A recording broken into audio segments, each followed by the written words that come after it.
Winners of 3 straight, the Seahawks and the Rams are tied atop the NFC West as well as the NFC standings. We're going to be breaking down who's got the edge and who truly controls their own destiny coming up next here on our Tuesday edition of Locked On Seahawks.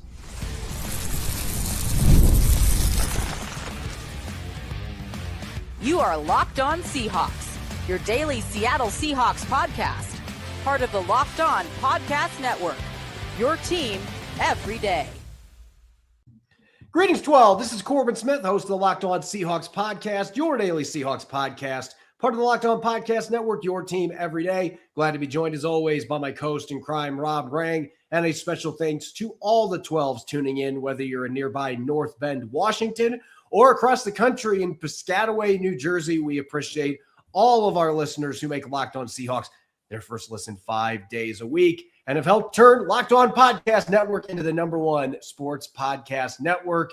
The Seahawks have 4 games left to play, just like the rest of the NFL, sitting atop the NFC standings, along with their bitter rivals from the NFC West, the Rams. We're going to be diving into the standings, who truly controls their own destiny, battling for division titles and the elusive #1 seed and a postseason bye. We've got Tell the Truth Tuesday, words of wisdom, and a first look at what's new with the Indianapolis Colts. And this is going to be a much different What's New segment than we've ever done on this show. So looking forward to diving into Phillip Rivers' potential return and much more on a jam-packed episode brought to you by my friends at FanDuel. If you want to be right in the middle of the action this season, visit FanDuel.com and place your NFL live bets all season long. Now for your lead story here on our Tuesday edition of Locked On Seahawks. The Seahawks have bounced back nicely from that close loss at SoFi Stadium to the Rams. They've won their last 3 games, even if the offense has been rough for long stretches. The defense has been outstanding, historically good in Seahawks terms in those 3 games for the most part. And now Seattle at 10-3. They sit at the top of the NFC standings with the Los Angeles Rams. That matchup coming up on Thursday Night Football in Week 16 could not be any bigger. You've got 4 games left to play. And realistically, Rob, there are 6 teams that really 7. Carolina is technically not eliminated from the #1 seed race. But Tampa Bay and Carolina would both need an incredible array of luck for everything that would need to happen for them, not just winning out, but for them to get to that #1 seed. So really there's 5 teams when you look at the standings right now in the NFC. The Rams, who have the #1 seed by virtue of that head-to-head win over the Seahawks. The Packers at 9-3-1. The Eagles lost last night. That took a shot in terms of their #1 seed ambitions, but still they are in it. Those 3 teams, as well as the Seahawks and the 49ers. I know Seahawks fans don't want to hear that, but look, the 49ers are right there. The Chicago Bears are right there at 9-4. So technically you could say there's 6 teams, but 5 really in the scheme of things that are battling for that #1 seed. And the term controlling destiny gets thrown around a lot. But in the case of the Seahawks and the Rams, those 2 teams being where they're at right now, and the fact they do play each other in 2 weeks, they do truly control their own destiny. You want to win the division, you want to win the NFC, everything's in front of you. You don't need help. You just got to go get your job done. And some of these other teams on here would need some outside help to be able to jump into that top spot. Yeah, as you said, there's only 2 teams that truly control their own destiny by virtue of the fact that they have the best records right now. Those would be the Los Angeles Rams and Seattle Seahawks, 10-3. Both have 4 games remaining, including that game on Thursday Night Football that may wind up determining who is going to have not only the NFC West crown, but the #1 seed in the NFC. I think that what's fascinating is that the way that the playoffs are currently set up, that Seattle, even with that 10-3 record, would be traveling on the road to the Tampa Bay Buccaneers, who are the owners currently of the #4 seed. The Tampa Bay Buccaneers are a team that has absolutely fallen apart since they came to Seattle and had that explosive performance that they had. They're 2-5 in their last 7 games, Corbin, and they are just hanging on, by the skin of their teeth, essentially, to the NFC South. The Carolina Panthers, who, of course, the Seahawks are going to be playing here in a couple of weeks as well, are right on their heels. And the Carolina Panthers have been playing a lot better football. So while there are only 2 teams that truly control their own destiny, the NFC playoff race is still very much a wide open kind of a race. And so I think it's going to be fascinating to kind of see how this all shakes out. But right now, the Los Angeles Rams have the number 1 seed and the bye. The Seahawks, even though they have an identical record, have only the 5th seed, and they would be on the road to Tampa Bay if the playoffs started this weekend. Yeah, sometimes you look at situations like this. I know there have been seasons that the Seahawks have been in the mix for a top seed and didn't get it, and they didn't have a one-on-one matchup with the team or teams that they were competing against. So they get that opportunity. They don't need the Rams to help them.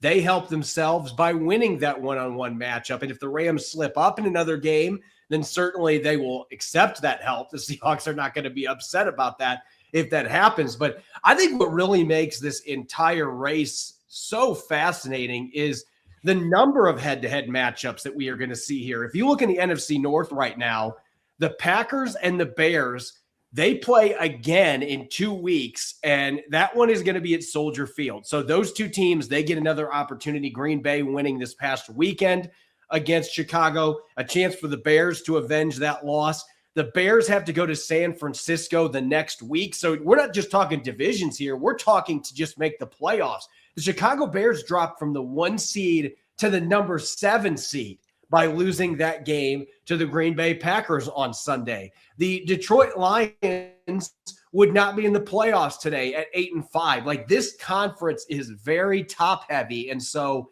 you're looking at those games that are out of division, but it's in the conference, like Chicago versus San Francisco. That could be an elimination game for the postseason in general, not just for deciding who's going to win a division. The Bears could win 10 or 11 games and not make the playoffs with the way that this NFC is set up. And that's why it's really fascinating to me. You also have a few games. Green Bay's got to play at Denver, and the Broncos are trying to lock up the NFC or AFC West this next week. So look, a lot of these teams have some really difficult games coming up at the end of the year. The Detroit Lions, I just mentioned them. Detroit is going to be playing the Bears at home, I believe. Oh, no, it's at Chicago. It's at Chicago. So you have another game that could be a playoff elimination contest there. Honestly, I just look at this schedule, and even the Rams, you got to play Detroit at home and then at Seattle in a 5-day stretch. There's a lot of teams battling for playoff spots that are going to have a chance to beat up on each other here in these last 4 weeks. Yeah, and that to me is one of the most exciting things from a Seattle perspective. I would argue that alongside the Chicago Bears, Seattle's road to the postseason is perhaps as difficult as any team in all of the NFL, considering where they are. Obviously, they have a huge advantage by virtue of their 10-3 record right now. But just the 4-game gauntlet that they're going to have to go through is significant. However, the Los Angeles Rams, those, as you just mentioned, those 2 games against the Detroit Lions, albeit at home, but still, that's Jared Goff and Matthew Stafford rivalry game. That's going to be fascinating. And then the Seahawks, of course, on Thursday Night Football, just 5 days later.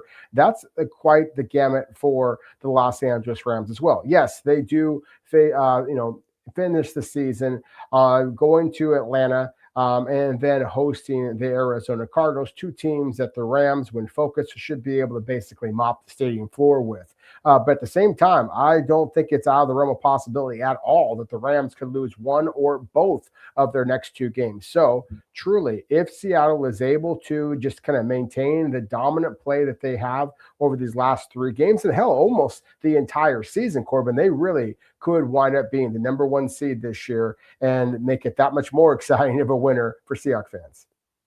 When we come back, we are going to shift gears to Tell the Truth Tuesday, our final takeaways coming out of Sunday's win in Atlanta, and maybe some looks peering forward to these last 4 games coming up here to close out the 2025 season. Don't go away. You're listening to the Locked On Seahawks podcast. This episode is brought your way by FanDuel. NFL Sundays move fast, one big play, and suddenly everything feels different. And that's what makes live betting with FanDuel so exciting. You're not just watching the game, you're reacting to it in real time. With FanDuel, you can place bets as the action unfolds, every drive, every momentum swing, every highlight moment. Live betting is best when the game starts to shift. A receiver like Jackson Smith-Njigba getting red hot after halftime. A defense tightening up on the scoreboard. Momentum flipping after a sudden turnover. FanDuel lets you jump into the moment, whether it's live spreads, money lines that are adjusting instantly, player props updating as guys heat up. You can bet on the next touchdown scored, drive results, totals, and more. It keeps you locked into every single snap, every drive, every possibility. So if you want to be right in the middle of the action this season, visit FanDuel.com and place your NFL live bets all season long. FanDuel, the game moves fast, and so can you. Welcome back to the Tuesday edition of Locked On Seahawks. I'm your host, Corbin Smith. He's Rob Rang. A special thanks to each and every one of the 12s out there for listening in. And thank you, as always, for making Locked On Seahawks your first listen 5 days a week. We greatly appreciate it. And for all our valued listeners out there, you already live your team every day. Now take it up a level and go ad-free by joining the Everydayer Club today. Get Locked On Seahawks with no interruptions, members-only Discord, access, and more, all for just $5 a month or $50 a year. Go to lockedonseahawks.supercast.com or check the link in the show notes to learn more. That's lockedonseahawks.supercast.com.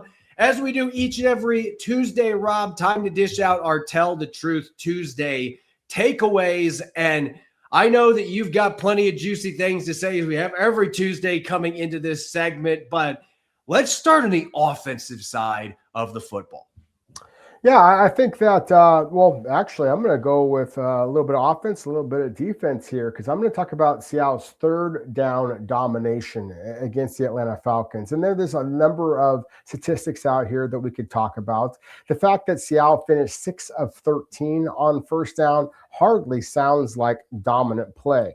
But at the same time, Seattle went on a run there, Corbin, that was spectacular, where they made 5 of 6 third down conversions in between where the Seahawks got the ball down 6-3 in a late second quarter. And then when they basically salted the game away to the final score of that 37-9 marker, 5 of 6 on first downs, 5 of 6, on third downs, converting or scoring on each of those plays. So obviously Seattle got hot on third down. Now, that was on the offensive side of the ball. And kudos to Sam Darnold, Jackson Smith-Njigba, everybody on the offensive side of the ball. But I want to shift over to the defensive side of the ball here. To me, for one of the most remarkable statistics of any team I've seen all season long, Seattle held the Atlanta Falcons with Kirk Cousins to 1 of 13 on third down throughout this game.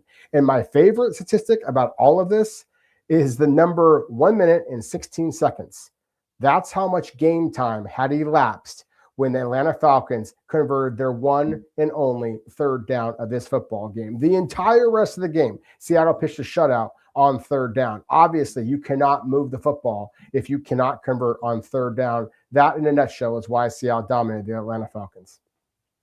Yeah, and I think you make some really good points there in terms of just identifying just how dominant this was, because Seattle gave up that third down conversion less than 2 minutes into the game. And then after that, like, Atlanta got a couple of fourth down opportunities that they converted on, but they weren't getting third downs. And then I think it's also worth noting the red zone. They had scored touchdowns in 13 of their previous 14 red zone trips going into this game on Sunday, and they went 0 for 3. So the Seahawks defense dominated the situational football aspect, and on offense as well, especially in the second half. They dominated that aspect, and it's really hard to win football games if you're bad on third down and in the red zone. The Falcons checked off both those boxes. The Seahawks were far more effective than what their opponent was, and that led to things snowballing, certainly. I want to talk real quick about a guy that I don't know that we've mentioned his name since he surprisingly made the 53-man roster out of training camp. Maybe we've had 1 or 2 times we briefly mentioned Nick Calera, but this has just been the last couple weeks. And I know he gave up one of the sacks in the Minnesota game. And so certainly that's going to be a play that he's going to look back on like, I just flat out missed that block. He didn't look like he was ready for whatever the pass protection call was there. But he also paved the way for Zach Charbonnet's touchdown run in that game. I thought his pass protection was fantastic in Atlanta. When he was on the field and they were throwing the football, he was stonewalling guys. He was making key blocks on the outside again. You're starting to see why the Seahawks kept Nick Caller up. He was the guy that was widely viewed as the biggest surprise to make the team. But I think Seattle felt like with the film he had in the preseason and at Minnesota, his blocking pedigree, there were going to be other teams that like to use multi-tight end sets that were going to immediately pluck him up. The patience, having him as a healthy scratch for most of the season. Eric Saubert goes down. I think that Callerup has done a really fine job in that blocking capacity. That's what he's on the roster for. He's been able to play some special teams as well, but the run blocking in particular has been quite impressive the last couple of weeks, and it's starting to justify why Seattle kept him around all this time. No, I 100% agree with you. And I love the fact that you're talking about blocking up front, because that's kind of the perfect segue to what I wanted to make sure we kind of acknowledge here. Look, yesterday we had some conversations about like Notre Dame and their decision to basically just peace out on the whole bowl system. I wanted to kind of talk about another aspect of college football, one that I'm a big fan of, and that's the Broyles Award, which was named after the great assistant coach, Frank Broyles. It's an award that's gone on now for the last 30 years, where basically college football just acknowledges the best assistant coach in all of the sport. The NFL has done something here similar just for the last 4 or 5 years or so now. But I really think that John Benton deserves to be the Broyles Award winner or the AP Assistant Coach of the Year, whatever category you want to call it. And this is normally going to go to an offensive or defensive coordinator. Almost always those men wind up getting a head coaching job a year or two down the road. I don't know that John Benton as offensive line coach is going to really get serious consideration for it. But when you throw out some numbers here that really do explain just how well that Seattle's offensive line is playing this season, I think that he absolutely should be getting that consideration. I think it's easy to forget that the Seahawks were third worst in all of the NFL in sacks allowed a year ago. This year, they're tied for first with the Los Angeles Rams and the Denver Broncos, two other teams that are playing really, really good football right now. Seattle at this point has rushed for 1,532 yards in 13 games. So obviously well over 100-yard average per game. They have 14 touchdowns on the ground in 13 games. So again, it's not just pass protection. They're clearly running the football effectively. A year ago, Corbin, they ran for 1,627 yards. So they're less than 100 yards away from what they did in a 17-game stretch a year ago through only the first 13 games this season. So whether it be in pass protection or in running the football, Seattle's offensive line is clearly massively improved from a season ago. The depth is better. The health is better. The camaraderie is better. Everything about Seattle's offensive line has been better this year, and a huge credit to John Benton and Rick Dennison for just the improvement in Seattle's offensive line up front. And you're talking something that's a change of guard. There's much better line play. And I agree that John Benton deserves credit. I want to kind of take a blast to the past just a little bit, though, because, Pete Carroll and Mike McDonald do things a lot differently. And it isn't just that they're different personalities and that they coach different schemes. I think they have different player types that they prefer. So, there's some overlap, but they have major differences. But one thing that is a huge similarity here, both of these coaches and their staffs knew how to get the most they could out of undrafted players. Pete Carroll did it on both sides of the ball. Mike McDonald's getting a ton of it on defense, but I just mentioned Nick Callerup. I mean, we've seen Jalen Sundell start a lot of games this year. The undrafted free agent is still a pinnacle of the success here for the Seattle Seahawks. So that has not changed. And I'm sure having John Schneider and a lot of the same scouting department at the top is playing into that. But really, I'm just being honest. I've asked Mike McDonald hundreds of questions since he took over as coach last year. And I don't know that there was an answer that I appreciated more than what he had to say about why undrafted rookies do so well, undrafted players do so well in his system and in Seattle. Take a listen. Hayakata, Drake Thomas, Josh Jobe all came into this league undrafted. Two of them ended up with multiple teams before they landed here in Seattle. Seeing what those guys have been able to accomplish, what do you think are the biggest keys for a player who was passed over in April to succeed in this league? And how does your system foster that ability for guys like that? Man, that's a doozy right there. Well, I think that the first thing that comes to mind is you got to give props to our personnel department. I mean, they just do a great job. It feels like every person we bring into the building, especially in the last 2 years, you can see the potential. You can say, hey, you're like really excited to work with these guys, and our coaches have done a phenomenal job of setting out the time to work with them as well. And on the players front, it's have a great attitude and freaking get after it every day, and just practice the way we practice. Don't be afraid to make mistakes, but prepare your tail off. Come in with a great attitude, and compete. It's just, and I think one of the things that we do, I wouldn't say it's like a schematic thing. I just think as a program, we get a lot of reps and we practice our young guys a lot, and we coach those guys up. I mean, all those reps are coachable reps, and we see it as an opportunity for our guys to grow. So, not sure how everybody else does it, but that's what we believe in. I thought that was a fantastic answer, just kind of pulling back the layers a little bit and how every single aspect of the organization is behind the success of these undrafted guys. But you just look at this defense with Jobe, Thomas, and Tayakata, and the way all three of those guys are playing, and they've started a ton of games, all three of them have. And two of those players were jettisoned by other organizations. Thomas was the Raiders. The Eagles had Jobe, and then the Seahawks brought him in off the scrap heap and have turned them into quality starters. And so that is one thing that has very much remained the same under Mike Macdonald. And I want to give a shout out to the entire organization for that, because sometimes even with just a coaching change, you can see changes there. But we have continued to see the Seahawks be arguably the best in the NFL at taking undrafted guys and turning them into quality football players.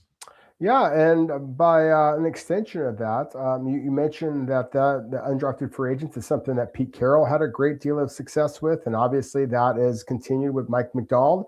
I bet you that Pete Carroll loved Nick Eamon-Warry as an NFL prospect, just because of the size, speed, the freakish athleticism that he has demonstrated. And obviously, Nick Eamon-Warry has been spectacular for the Seahawks. And I think that he really does deserve consideration, not only for Defensive Rookie of the Year. To me, that should be an easy conversation. But I think just for AP, all around Rookie of the Year. And it's funny because I try not to criticize some of the different media outlets that are out there. We've mentioned PFF often enough, and sometimes I laud their grades, and sometimes I kind of scoff at their grades. But frankly, the mothership, ESPN.com, put out an article a couple of days ago, Corbin, and they listed the 10 rookies that they thought were the highest candidates for offensive or defensive or all-around Rookie of the Year. Nick Eamon-Warry wasn't even listed. Gray Zabel was listed, and I think that he absolutely deserves consideration. Armand Membo, right tackle for the New York Jets, was listed, and he's a pretty darn good football player himself. But at the same time, when you look at Nick Eamon-Warry's statistics, the production that he's had, the versatility that he has demonstrated, I just really think that, look, with all due respect to Carson Schwarzenegger, who is, leading all NFL rookies in tackles this year for a club that has 3 wins, not 3 losses, like the Seattle Seahawks. Again, mentioned the number 3 because, of course, that's Eamon-Warry's number. I just think that what he is bringing to a team that looks like a Super Bowl contender rather than a Super Bowl pretender, then I think that you have to really consider the impact that he is making. And I'm preaching to the choir here with Seahawks fans, but those of you who are maybe watching or listening that have, some authority, some position in national media, rub the sleep out of your eyes. Watch a little bit of Seahawks football and watch what number 3 is doing.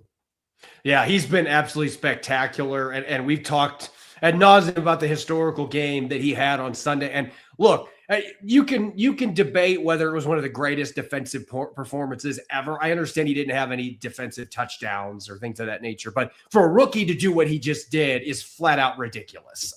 I'm sorry, but it was a ridiculous performance by him. So I'm with you. I think he wins Defensive Player of the Week this week. That is going to help get his name out there for Defensive Rookie of the Year.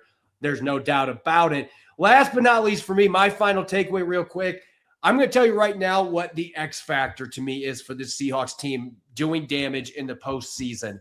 It's a guy that hasn't come back yet, isn't eligible to come back yet, but I want to see Torrey Horton in this offense with Rashid Shaheed now getting his feet underneath him, Cooper Kupp, Jackson Smith, and Jigba.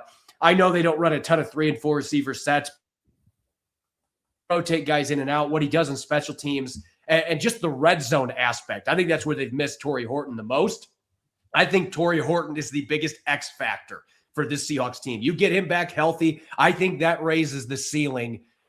I could see him being a difference maker on whether they are one and done in the postseason or whether they end up winning a few games or somehow stringing together a nice playoff run. He still leads rookie receivers in touchdowns. He's been out for 5 weeks. That was the kind of season that he was having. I think the Seahawks, it would be big for them to welcome their 5th-round pick from Colorado State back into the lineup, both on offense and special teams. So hopefully he can return as soon as possible off the injured reserve list. Up next, we're going to flip the script to what's new with the Indianapolis Colts. And this is going to be a first for us here on Locked On Seahawks. I don't know that we've ever talked about a guy that's been retired for 5 years and is going to possibly be playing in this game. We're going to be breaking down Phillip Rivers and the Colts. That's coming up next here on our Tuesday edition of Locked On Seahawks. You know, there's a reason to let big wireless drain your wallet, especially during the holidays. Right now, Mint Mobile is running their best deal of the year. All of their unlimited plans are 50% off. That means you can lock in 3, 6, or even 12 months of unlimited premium wireless for just $15 a month. It's the easiest way to take your overpriced phone bill and give it the full Scrooge treatment. And what makes this even better is how simple Mint makes it to switch. No contracts, no nonsense, just real savings and real quality service.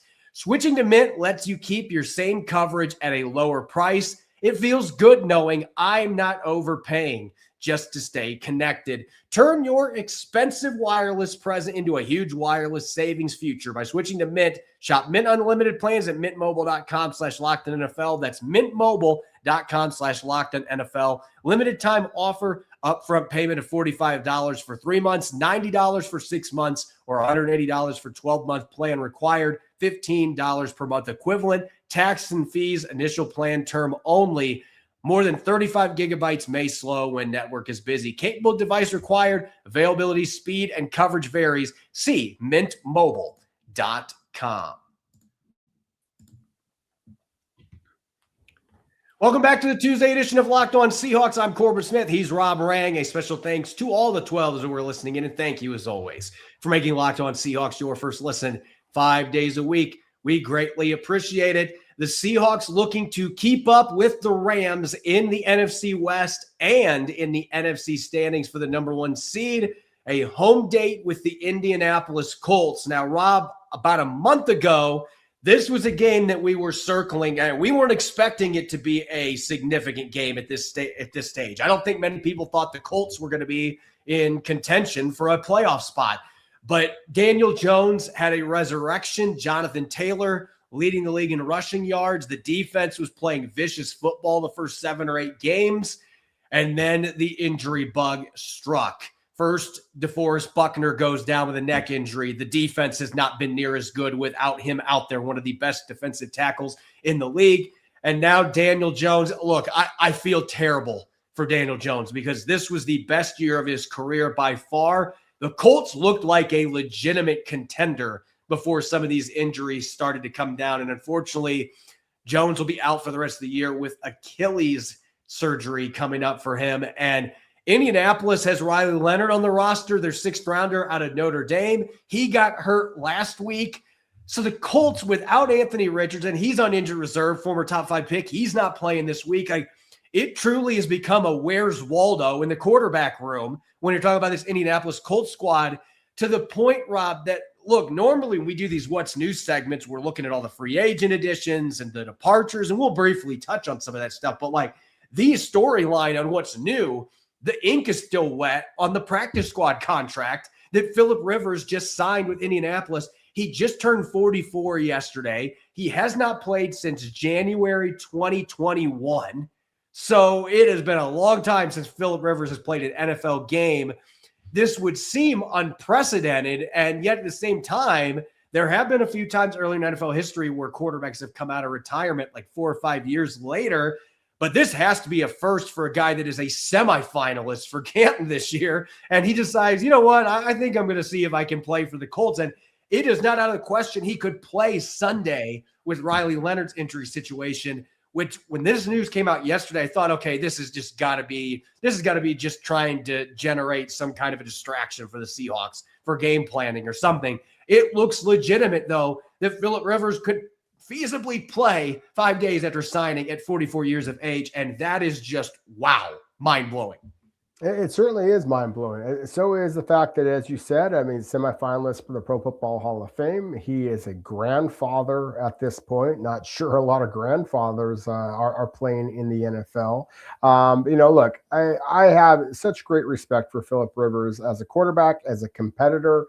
As we talked about in yesterday's show, I don't see the great schematic fit in Shane Steichen's offense. It is all about quarterbacks. There are dual threat kind of guys. And that just, it ties in so well with Jonathan Taylor, the big play ability that is Alec Pierce at the wide receiver position, Tyler Warren, the prized rookie, another rookie of the year candidate that I should have mentioned a little bit earlier. I just struggle with Phillip Rivers and just what he is going to be able to provide the Colts, other than a completely different look than what the Seattle Seahawks have been anticipating that they are going to be facing here. So I agree with you, Corbin. I think that this might be a little bit of, just trying to stir up and complicate the preparation for Mike McDowell and his staff. I'd love to see Phillip Rivers out there slinging the football around because, again, I'm a huge fan of what he has done. He is the answer to one of my all-time favorite sports Jeopardy questions as far as a quarterback who not only won MVP of 4 bowl games, his freshman, sophomore, junior, senior years at NC State, but also the Senior Bowl as well. So 5 different bowl games in which he was the MVP. So there's so many things about Phillip Rivers that I love. I just really struggle with how effective that he is going to be on this very limited opportunity to master the Colts' current offense and obviously go up against an absolute buzzsaw that is the Seattle Seahawks defense, especially in Seattle. Look, I think if Phillip Rivers was coming in, and maybe this is ultimately what they're going to do anyway, they may be trying to fast track him to be available the last 3 games and try to give him a week and a half. It just seems crazy to me, even with a quarterback of his pedigree, the guy has been coaching the last several years.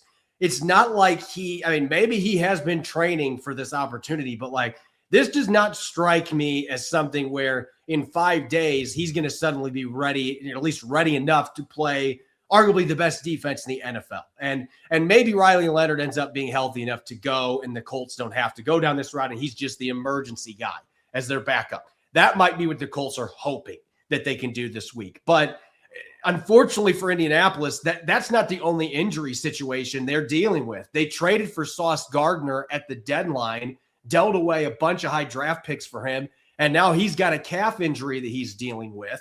Probably not going to be in the game. As I mentioned, DeForest Buckner is on injured reserve.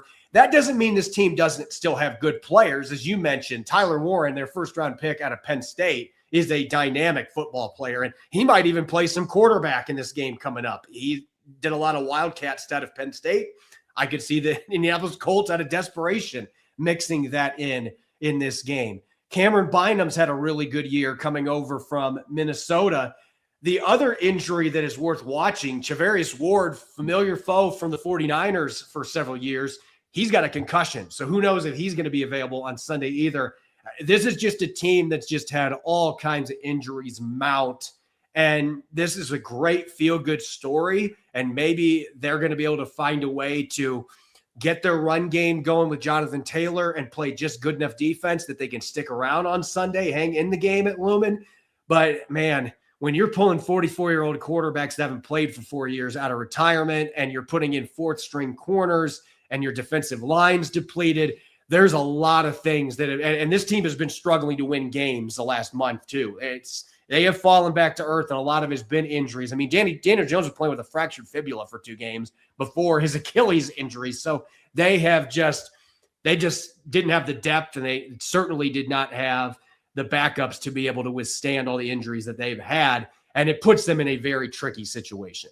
No question. And that was one of the things that, to me, is most surprising about the Colts' success this year is they had 2 very, very successful interior offensive linemen leave via free agency. In the center, Ryan Kelly, the right guard, Will Fries. Of course, Seahawks fans are going to remember all of the hubbub about Will Fries possibly coming to Seattle. Both of them wound up going to the Minnesota Vikings. And so that tested their depth there. They have Matt Gonzalez at the right guard position, Tanner Bortolini at the center position. They've played pretty well. And again, Indianapolis has run the football right down opponents' throats because Jonathan Taylor is legit. He is an absolute star. But at the same time, without a dual threat quarterback to complement him, I think that is going to allow defenses, in this case Seattle, to really focus on Jonathan Taylor. Now, if it is Riley Leonard, he absolutely does have the mobility to be able to play this type of offense. He isn't the most gifted passer. The accuracy is a little bit off in comparison to, quarterbacks that get drafted. He's got a pop gun arm too. He's not a guy that's going to throw it downfield on you. Exactly. And so that's going to be a difference than what they had with Daniel Jones. Again, throwing those deep balls to Alec Pierce, one of the NFL's absolute best deep ball throwers. But we know that Seattle has struggled to guard tight ends. The Colts have one of the best young ones in Tyler Warren. So this is still a formidable matchup. Seattle can't just, lose sight of the fact that this is a quality football team. But you're right. The Indianapolis Colts are going to have to hope that horseshoe on their helmets, that they have a little bit of that horseshoe kind of luck, because it does feel like they are very overmatched in this particular game.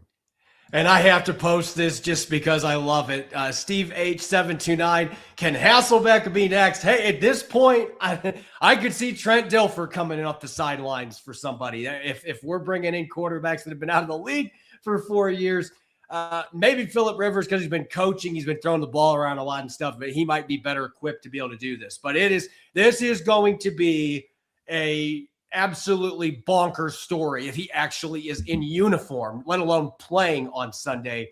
And we'll see what ends up happening. And maybe Phillip Rivers does start his first game in 4 years.